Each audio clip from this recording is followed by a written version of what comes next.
JavaScript के इस video में हम आज गेटर और सेटर को यूज करना सीखेंगे। सबसे पहले हम एग्जांपल से समझेंगे। लेट्स से मेरे पास एक ऑब्जेक्ट है जिसके अंदर एक फर्स्ट नेम है जॉन और उसमें एक लास्ट नेम भी है जो है टॉय। तो हम इसे प्रिंट करके देखते हैं।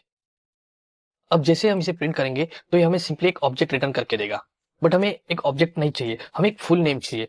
तो इस ऑब्जेक्ट से हमें फुल नेम पाने के लिए हम एक फंक्शन लिखेंगे। इसे फुल नेम नाम का एक मैंने फंक्शन क्रिएट किया और उसके अंदर हम बैकटिक कैरेक्टर के अंदर हम रिटर्न करेंगे। ये बैकटिक कैरेक्टर आपके कीबोर्ड के टैब की के ऊपर होता है। अब इस कैरेक्टर से हमें ये बेनिफिट मिलता है कि इसके अंदर हम स्ट्रिंग प्लस वेरिएबल को एक साथ एक्सेस कर सकते हैं। अब हमने यहाँ फुल नेम फंक्शन लिखा है।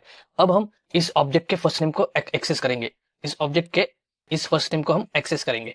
तो किसी भी वेरिएबल को बैकटिक कैरेक्टर के अंदर लिखने के लिए सबसे पहले हमें डॉलर साइन यूज करना होता है और कर्ली ब्रेसेस को ओपन करना होता है। अब ओबीजे डॉट एफ नेम को हम यहाँ एक्सेस करेंगे। यहाँ हम जो लिखेंगे, जैसे हमने एंड लिखा तो ये सिंपली इस वेरिएबल के साथ प्रिंट हो जाएगा, बट सिंपली हम यहाँ एक स्पेस देंगे और डॉलर साइन लगाकर इस कर्ली ब्रेसेस के अंदर ऑब्जेक्ट के हम लास्ट नेम को एक्सेस करेंगे।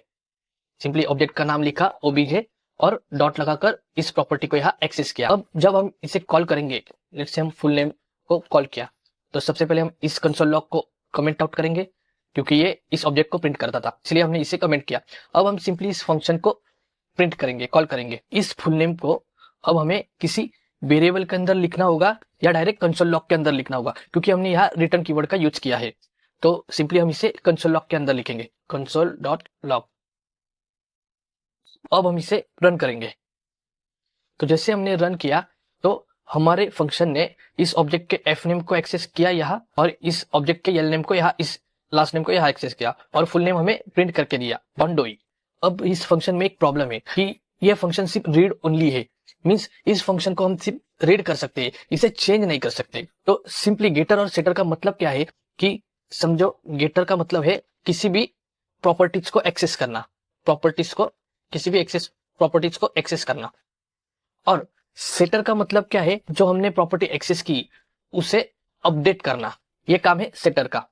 अब ये नॉर्मल फंक्शन है, इससे सिर्फ हम रीड कर सकते हैं, ये सिर्फ प्रिंट करके दे सकता है किसी भी हमारे ऑब्जेक्ट के प्रॉपर्टीज को, बट ये चेंज नहीं कर सकता। तो इसे चेंज करने के लिए हम गेटर और सेटर का यूज करेंगे। अब गेटर और सेटर हम ऑब्जेक्ट के अंदर लिखेंगे। सबसे पहले यहाँ कॉमा देंगे और यहाँ गेट कीवर्ड को लिखेंगे। अब गेट कीवर्ड को लिखने के बाद ये फंक्शन को हटाएंगे, इसकी हमें जरूरत नहीं।